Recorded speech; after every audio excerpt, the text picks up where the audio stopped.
বাংলাদেশে বন্যায় এখনো পর্যন্ত মৃত্যু হয়েছে ১৮ জনের। বন্যা আক্রান্ত জেলার সংখ্যা ১১টি।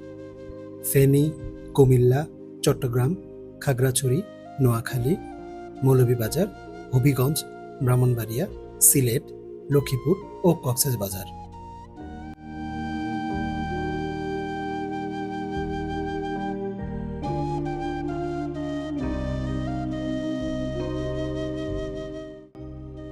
এগারো জেলায় মোট ৯,৪৪,৫৪৮ পরিবার পানিবন্দী হয়ে পড়েছে।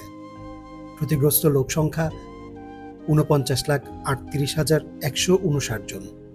ইতিমধ্যে মারা গিয়েছেন ১৮ জন। মারা যাওয়ার মধ্যে কুমিল্লায় ৪ জন, ফেনীতে ১, চট্টগ্রামে ৫, নোয়াখালীতে ৩, ব্রাহ্মণবাড়িয়ায় ১, লক্ষ্মীপুর ১ এবং কক্সবাজারে ৩ জন রয়েছেন। বাংলাদেশের প্রতিটি মানুষ যার যতটুকু সাধ্য রয়েছে তা উজাড় করে সবাই সবার পাশে দাঁড়িয়েছে। আমরা যারা সবার পাশে এখনো দাঁড়াতে পারিনি বা দূরে আছি, আমরা সবাই সবার জন্য দোয়া করব।